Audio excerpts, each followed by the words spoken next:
ప్రభువును రక్షకుడైన యేసు క్రీస్తు యొక్క దివ్యనామములో మీకెల్లరకు శుభములు తెలియజేయుచున్నాం. దేవుని యొక్క వాక్యాన్ని చదువుకుందాం. సామెతల గ్రంథం 3వ అధ్యాయము 5వ వచనం. నీ స్వబుద్ధిని ఆధారము చేసుకొనక నీ పూర్ణ హృదయముతో యెహోవా యందు నమ్మకముంచుము. ప్రార్థిద్దాం. ప్రేమగల తండ్రి, పరిశుద్ధుడు అయిన దేవా, నీ పాదాలకు వందనాలు, స్తోత్రాలు. గడిచిన దినములన్నీ కృపాక్షేములే మా వెంట నడిపించావు. ప్రతి దినచర్యను మేము ప్రార్థన ద్వారా ప్రారంభం చేసుకోవటానికి మీరు ఇచ్చిన సమయాన్ని బట్టి వందనాలు. చదవబడిన ఈ లేఖన భాగాన్ని ధ్యానం చేయకపోతుండగా బిడ్డలతో మీరే మాట్లాడి నన్ను నీ వాక్యము ద్వారా నడిపించమని యేసు నామములో ప్రార్థిస్తున్నాం తండ్రి, ఆమేన్. దేవునికి స్తోత్రాలు కలుగును గాక. ప్రియా దేవుని బిడ్డలరా, ఎలా ఉన్నారు? బాగున్నారా? ప్రతి దినచర్యలో దైవాశీర్వాదాలు పొందుకుంటూ మీరు వేసే ప్రతి ఒక్క అడుగులో, మీ కార్యకలాపాలలో, సమస్త విషయాలలో, ప్రయత్నాలలో, ఆలోచనలు దేవుని యొక్క తోడు, ఆయన చిత్తం ఎంతో అవసరమని మనం జ్ఞాపకం చేసుకోవాలి. దైవవాక్కు మన జీవితాలకు ఒక ఆధ్యాత్మికమైన ఆహారం.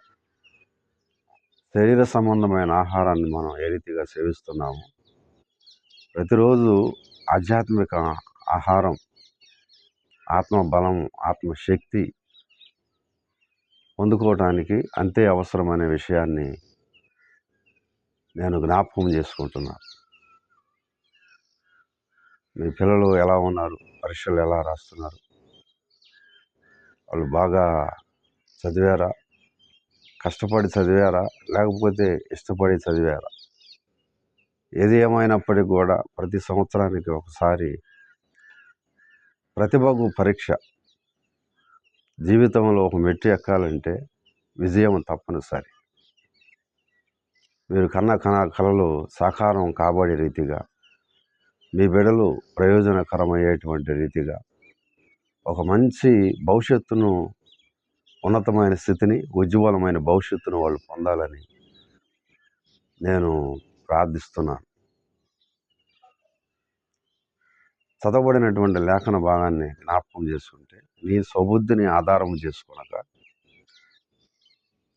నీ పూర్ణ హృదయముతో యెహోవా యందు నమ్మకముంచుము అని అన్నాడు.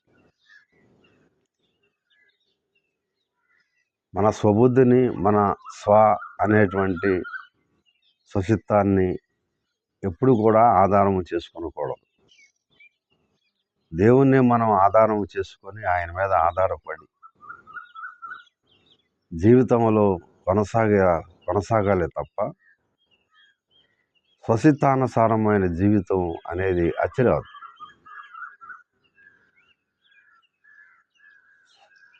స్వచిత్తానుసారమైనటువంటి ఆనందాల కంటే దైవచిత్తానుసారమైన జీవితమే దేవునికి ఎంతో ప్రీతికరము అనే విషయాన్ని మనం జ్ఞాపకం చేసుకోవాలి. ప్రతి కార్యాలు, ప్రతి తలంపులు, ప్రతి ఆలోచనలు, మనం వేసే ప్రతి ఒక్క అడుగులో కూడా దేవుని యొక్క చిత్తాన్ని మనం స్వీకరించవలసినటువంటి వారమై ఉన్నాం. యేసుప్రభు వారు కూడా తండ్రి చిత్తాన్ని స్వీకరిస్తూ నీ చిత్తమే సిద్ధించుగాక అని ఆయన తండ్రిని అభ్యర్థించాడు. కాబట్టి మన జీవితాలలో దేవుని యొక్క చిత్తాన్ని మనం స్వీకరించవలసినటువంటి వారమై ఉన్నాం. మనం చేసే పనిలో, కార్యాల్లో, ప్రయత్నములో దేవుని యొక్క చిత్తము ఏమై ఉంటుందో మనము తెలుసుకోవలసినటువంటి అవసరత ఉన్నది ప్రార్థన పూర్వకముగా. అందుకని నీ స్వబుద్ధిని ఆధారము చేసుకొనక నీ పూర్ణ హృదయముతో యెహోవా యందు నమ్మకముంచుము. మన హృదయాల్లో దేవుని యెడల నమ్మిక కలగాల. పూర్ణ హృదయముతో దేవుని మీద ఆధారపడుతూ, ఇదిగో ఈ కార్యాన్ని మొదలు పెడుతున్నాను, ఈ పనిని మొదలు పెడుతున్నాను, ఈ గృహాన్ని మొదలు పెడుతున్నాను, ఈ వ్యాపారాన్ని మొదలు పెడుతున్నాను అని దేవుని ఆధారం చేసుకొని ఆ ప్రయత్నాన్ని ప్రారంభించినప్పుడు తప్పనిసరిగా దేవుడు సఫలపరుస్తాడు. మన చిత్తము కాకుండా దేవుని చిత్తానికి మనల్ని మనం అప్పగించుకోవలసినటువంటి అవసరం ఉన్నది. ఇర్మీయా గ్రంథం 9వ అధ్యాయం 23వ వచనంలో, జ్ఞాని తన జ్ఞానమును బట్టి అతిశయించకూడదు, ఐశ్వర్యవంతుడు తన ఐశ్వర్యాన్ని బట్టి అతిశయించకూడదు. అతిశయించువారు ప్రభునందే అతిశయించాలి అనేటువంటి గొప్ప మాటలు మనందరం కూడా జ్ఞాపకం చేసుకున్నాం. మనం జ్ఞానవంతులం, బుద్ధిమంతులము, నీతిమంతులము అని ఎప్పుడు కూడా మనం భావించకూడదు. మనకున్నటువంటి జ్ఞానము చాలా తక్కువని మనం ఎంచాలి. బైబిల్ గ్రంథాన్ని 200 సార్లు చదివినటువంటి జార్జ్ ముల్లర్ భక్తుడు తాను తన యొక్క పాండిత్యము 1వ తరగతితోనే పోల్చుకున్నాడు. సోక్రటీస్ జ్ఞానవంతులుగా లెక్కించబడ్డారు, ఏమీ తెలియనటువంటి వారుగానే ఉన్నారు. కానీ మనం మన జీవితాలలో అన్నీ తెలిసినటువంటి వారము అని మనం భావించకూడదు. మనం దేవుని మీద ఆధారపడుతూ దేవుని చిత్తానికి మనల్ని మనం అప్పగించుకొని జీవించవలసినటువంటి వారమై ఉన్నాం. మత్తయి సువార్త 7వ అధ్యాయం 25వ వచనంలో దేవుని యొక్క మాట విని ఆయన మాట చొప్పున ప్రకారముగా గృహాన్ని కట్టుకున్నటువంటి ఆ వ్యక్తి, వాన కురిసింది, వరదలు వచ్చింది, గాలి విసిరి ఆ ఇంటి మీద కొట్టినా కానీ అది కూలిపోలేదు. ఎందుకంటే దేవుని మాట ప్రకారం చేశాడు, దేవుని చిత్తాన్ని స్వాగతించాడు. తాను చేయబోయే పని, ఆ గృహ ప్రయత్నము దేవుని మీద ఆధారపడి అతడు గృహాన్ని కట్టుకున్నాడు. ఆ గృహం నిలబడింది. కాబట్టి ప్రియ దేవుని బిడ్డలారా, ప్రతి జీవితానికి ఒక పరీక్ష, ప్రతి గృహానికి ఒక పరీక్ష,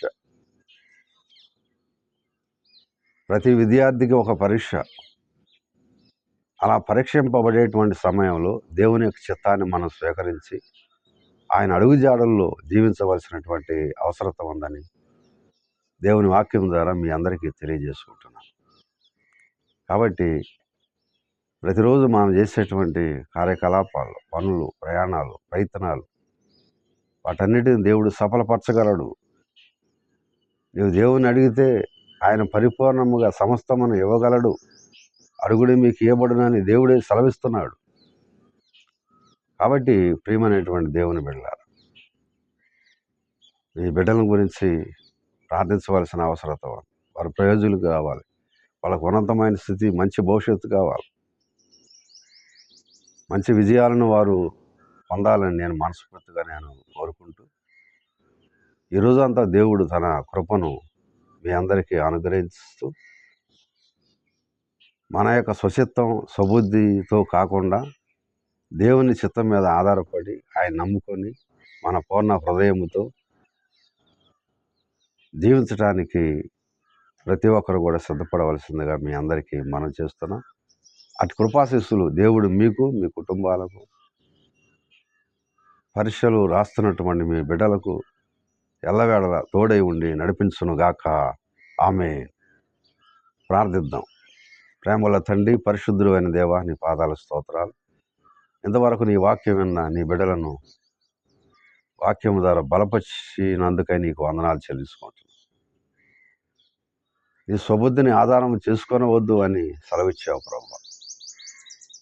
ప్రతి ఒక్కరు కూడా నీ చిత్తానికి తలవంచి తాము జ్ఞానవంతులము అని అనుకోనకుండా నీవే జ్ఞానవంతుడు అని, మంచి ఆలోచన వివేకాన్ని ఇచ్చే దేవుడు అని నీ మీద ఆధారపడుతూ ప్రభువా ఉన్నటువంటి బిడ్డలందరూ కూడా దర్శించమని వేడుకుంటున్నాం. ప్రతి బిడ్డకు మీరు తోడుగా ఉండి నడిపించమని వేడుకుంటున్నాం.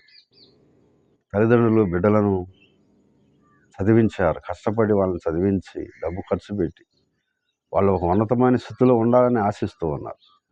అలాంటి తల్లిదండ్రుల యొక్క కళలు సాకారం కాబడే రీతిగా, బిడ్డలు పరీక్షల్లో మంచి విజయాలు పొందే రీతిగా, ఉద్యోగాలు సాధించేటువంటి రీతిగా సహాయం చేయమని వేడుకున్నాం. ఈ వాక్యం విన్న ప్రతి హృదయాన్ని బలపరిచినందుకై వందనాలు. ప్రభువా, తమ చిత్తాల ద్వారా కాకుండా నీ చిత్తాన్ని వెంబడించేటువంటి కృపను దయచేయమని మేము మనవి చేసుకుంటూ ఉన్నాం. ఈ రోజంతా నీ కృపను బిడ్డలకు తోడుగా ఉంచి నడిపించండి. వారి కార్యాల్లో, పనుల్లో, ప్రయాణాల్లో తోడుగా ఉండండి. కావలసిన దీవెనలను అనుగ్రహించండి. మంచి ఆరోగ్యం, శక్తిని బిడ్డలకు దయచేయమని, ఈ దినదీవులతో దీవించమని యేసు నామములో ప్రార్థిస్తున్నాం తండ్రి. ఆమేన్. మన తండ్రి అయిన దేవుని యొక్క ప్రేమ, కుమారుడైన యేసుక్రీస్తు వారి కృప, పరిశుద్ధాత్మ అన్యోన్య సహవాసం సదాకాలం మీకును, మీ కుటుంబాలకు, మీ బిడ్డలకు, వారు రాస్తున్నటువంటి పరీక్షలకు, వారి విజయాలకు, దేవుని మీద నమ్మకం ఉంచి దేవుని చిత్తానుసారంగా జీవించే ప్రతి ఒక్కరికి తోడై ఉండి నడిపించునుగాక. ఆమేన్. ఆమేన్.